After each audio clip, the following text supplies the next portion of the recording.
Kimi Antonelli just took pole position at Spa-Francorchamps by 0.3 of a second, and by every normal measure of this sport, that should be the end of the conversation. 0.3 at Spa is not a margin, it's a statement. And yet in the hour after qualifying, the tension in the paddock wasn't around the fastest man on the timesheet. It was around Ferrari. Not because they qualified poorly. They didn't. Both cars are in the top 5. The question nobody in red wants to say out loud is simpler and uglier than that. If this was Ferrari at its most resourceful, repairing a car in 2.5 hours, and still splitting 0.02 of a second between teammates, what does that say about the version of Ferrari that isn't scrambling? Start with the number that matters most going into Sunday. Kimi Antonelli, 19 years old, leads the World Drivers' Championship by 25 points over his own teammate, George Russell. Lewis Hamilton sits third, 7 points further back, chasing a record 8th world title in the twilight of a career that has already rewritten the record books twice over. Hamilton is not short on motivation. What he is short on, by his own admission after Friday practice, is pace. He described the gap to Mercedes as bigger than anticipated. Not the gap he feared, the gap he didn't expect. Say that number a different way. Antonelli was 0.7 clear of Hamilton in second practice, at a circuit where 0.7 is closer to a different category of car than a different setup. Hamilton still finished the session ahead of his own teammate, which normally would read as a good weekend. Instead it read like a man treading water while the tide came in behind him. And here's the number underneath both of those.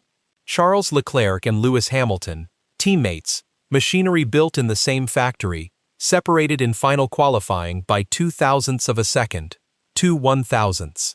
That is not a gap, that is a rounding error. And on paper it looks like proof the car is dialed in, that both drivers are extracting everything available. Reportedly though, the story behind that number is not a story of precision. It's a story of two very different weekends colliding by accident at the exact same lap time. Because before any of that gap talk mattered, there was a crash. Late in final practice, Hamilton lost the rear of his SF26 in almost the identical spot where Pierre Gasly had crashed a day earlier, out of the tricky, off-camber run through turn 13. The car snapped, speared into the barrier, and did real damage to the right rear corner. Hamilton radioed his engineers with 4 words that needed no translation. He had destroyed the car. What followed was a compressed, frantic version of a Formula One pit garage that fans rarely get to see up close. Mechanics working against a clock that gave them roughly 2.5 hours to rebuild a Formula One car well enough that its 7-time champion driver could climb back in and qualify for a Grand Prix. They did it. That much is not in dispute. Hamilton made it out for qualifying, and he made it into Q3, and he ultimately split 0.02 of a second from his teammate. On the surface, that reads like triumph. Underneath it, according to Hamilton himself, something had shifted that the mechanics couldn't fully undo in the time available. This is where the layering starts to matter. Because a fast repair and an identical car are two very different things. And Formula One cars are unforgiving about the difference. Hamilton was direct about it afterwards. He said the car had felt like the best it had all weekend in that final practice session, right before the crash. Then, after the rebuild, he said plainly that it wasn't the same car. Something in the rear suspension, he said, wasn't having the way it had been an hour earlier. The balance had changed. He still qualified well. He still thanked his crew, genuinely, for getting him out at all. But he also said, without much room for interpretation, that he hoped the car would hold up for the race, which is not the sentence a driver says about a car he trusts completely. So quantify it. 2.5 hours to repair heavy right rear damage. A balance shift the driver could feel immediately. A final qualifying gap to his teammate of 0.02 of a second. A number so small, it would normally suggest perfect symmetry between two cars. Except one of those two cars had just been through emergency surgery. That's not proof of anything by itself. It's reportedly a coincidence dressed up as a story. But it's the kind of coincidence a championship contender doesn't get to just shrug off 19 races before the season ends. especially not against a Mercedes, because that spent the same session finding lap time everywhere else on the circuit. Which brings the layer underneath that. Leclerc's own explanation for his lap wasn't about a crash at all. It was about something more structural, and arguably more concerning for Ferrari's season as a whole. He described losing half a second, sometimes 4/10ths, purely on the straights, across earlier practice sessions. Time bleeding away not through driver error or setup preference, but through something in the car itself that the team could explain, in his words, but couldn't initially fix. He said Ferrari found something before qualifying and adjusted it, and that the feeling from Friday improved as a result. He also said a yellow flag on his final Q3 lap likely cost him the position that would have put him ahead of the Mercedes Q, rather than half a second behind it. Here's the honest complication in all of this, and it deserves more than a passing mention. Ferrari did not have a disastrous qualifying session. Both cars are inside the top 5. Both drivers spoke afterwards with something closer to cautious optimism than crisis language. Leclerc calling a podium tricky, but not impossible. Hamilton, saying he's still optimistic for Sunday, still thinks there's a chance.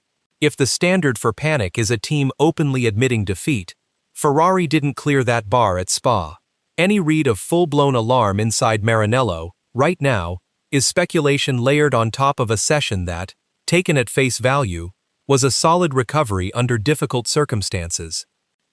There's a second layer of counter-evidence worth taking seriously too, because it cuts against the panic narrative from a completely different direction. Ferrari has not been a team in freefall this season. Leclerc won the previous round, at Silverstone, a circuit that shares meaningful characteristics with Spa in terms of high-speed corners and the premium placed on aerodynamic efficiency. A team that had just won a Grand Prix a fortnight earlier doesn't fit neatly into a story about a car falling apart. If anything, the straight-line issue Leclerc described sounds intermittent or track-specific rather than a season-long affliction, and the fact that Ferrari engineers apparently diagnosed and partially corrected it inside a single race weekend suggests a level of technical responsiveness that a team in genuine crisis rarely manages. But results and confidence are not the same thing as competitiveness, and competitiveness is the thing being quietly measured on a lap-by-lap basis by every strategist on that grid. A Ferrari that needs a crash repair and a mid-weekend straight-line fix to arrive within half a second of pole is a very different proposition than a Ferrari that arrives there on merit, and only one of those two versions gives Hamilton a genuine shot at an 8th title with the season this far gone. Which is really what this weekend is about underneath the lap times. Lewis Hamilton is 41 years old. This is not a young driver building a case over a decade of future seasons. This is a limited window, closing in real time, for a driver who has already achieved almost everything the sport has to offer, and is chasing the one number that would put him alone at the top of it. Every 10th of a second Ferrari loses to a mechanical issue. Every point Antonelli's Mercedes banks through sheer pace, rather than mistakes from its rivals, tightens that window a little further. It's not dramatic to say that. It's just the shape of the calendar. There are only so many Grand Prix left this year, and a 25-point gap at the front and a 7-point gap behind it don't close themselves. And there's something almost uncomfortable about the image of it, if you sit with it for a second. A driver who has spent the better part of 2 decades rewriting what's possible in this sport, sitting in a garage while mechanics he trusts race an actual clock to get his car ready in time, knowing that every minute lost in that repair bay is a minute he doesn't get on track to understand a car that's already behaving differently than it did an hour before. He didn't get angry about it publicly. He thanked the crew. He acknowledged the situation plainly, almost clinically. The way a driver talks when he's decided complaining about circumstances he can't control isn't worth the energy. That restraint says something on its own. A driver chasing a record with this much urgency, choosing to spend his post-qualifying interview thanking mechanics rather than airing frustration, is a driver still playing the long game even under pressure that would justify a shorter fuse. It also puts Leclerc in an unusual position relative to his own teammate. Leclerc is the one who won the last race. Leclerc is the one who arguably looked like the sharper of the two Ferrari drivers across most of the Spa weekend, right up until a yellow flag cost him what might have been a cleaner lap. And yet the story of this weekend isn't really about him. It's about whether Hamilton's title chase survives contact with a season where Ferrari's margin for error, mechanical or otherwise, keeps shrinking against a teenager who's already collected 6 poles by midsummer. So here are the numbers that actually define where this stands heading into Sunday. Antonelli leads the championship by 25 points over his own Mercedes teammate Russell. Hamilton sits 7 points further adrift in third, meaning Ferrari's most credible title threat is currently 32 points off the top of the table, with the summer stretch of the calendar still ahead. Antonelli has taken 6 pole positions this season, more than anyone else on the grid, and converts poles into wins regularly when the car holds together. That last part matters, because it's also reportedly the biggest asterisk on Mercedes' season. Their reliability has not been impeccable. Antonelli himself said before this weekend that he was hoping to finally end a run without a win since Monaco, which is a small tell that even the man on pole knows dominance in qualifying hasn't guaranteed dominance on Sundays. That's the honest complication working in Ferrari's favorite. A car that is a 10th here and a 10th there off the pace in qualifying can still win a Grand Prix if the car ahead brakes, or degrades its tires faster on a demanding circuit, or simply has a bad start. Spa is long, it's physical on machinery, and Antonelli himself flagged before the race that tire degradation was going to be significant, adding that he'd try to maximize performance while accepting the wear would be severe. None of Ferrari's concerns from Saturday guarantee anything about Sunday. They just narrow the margin for error to something closer to zero. There's also the matter of what starts around Ferrari on the grid, because a Grand Prix is never just a two-team fight. Verstappen starts second, having taken a tow from his own teammate to get there, which tells his own story about how far Red Bull is willing to bend the rules of team orders to keep pace with Mercedes. Norris, who was undoubtedly quick enough to have challenged for pole outright, drops to 13th because of a grid penalty for exceeding his season's allocation of power unit components, removing what might have been Ferrari's most dangerous on-track rival from the equation entirely. That's not nothing. A shuffled grid, with McLaren's fastest car buried in the midfield, and Red Bull relying on a favor from a teammate who won't finish anywhere near the podium himself, gives Ferrari more racing room than the raw qualifying times suggest.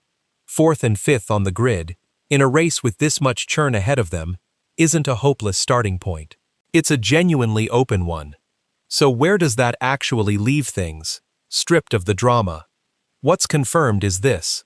Antonelli took pole by 0.317 seconds over Verstappen, his 6th pole of the season, and currently leads the championship by 25 points. Hamilton crashed heavily in final practice. His team repaired the car in roughly 2.5 hours, and he described the balance afterwards as different from what he'd felt before the accident. Leclerc separately described losing significant time on the straights across the weekend before a fix was applied. Both Ferrari drivers ultimately qualified within half a second of pole, split from each other by 2/1000ths. What is not confirmed, and shouldn't be presented as though it is any notion of internal panic at Ferrari, any specific quantified performance deficit tied directly to the crash repair rather than the car's underlying pace, or any certainty about how the race itself unfolds once tire strategy, safety cars, and 44 laps around one of the most physically demanding circuits on the calendar get involved. The half-second gap and the 2/1000ths gap are real numbers. The story connecting them to a deeper mechanical vulnerability is, right now, an inference. A reasonable one, but an inference all the same.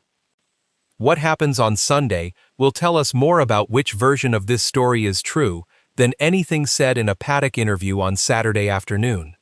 If Ferrari holds station or climbs through the field, this weekend becomes a footnote about a resilient recovery. If either Ferrari car fades in the second half of the race, particularly through the physical demands of Eau Rouge and the long uphill run to Les Combes, the crash and the straight line issue stop being separate footnotes and start looking like the same problem wearing two different faces. Either way, the next chapter of this isn't a technical debrief. It's a checkered flag at Spa-Francorchamps, and what Lewis Hamilton's car does, or doesn't do, once the pressure of a live Grand Prix replaces the pressure of a 2.5-hour repair job.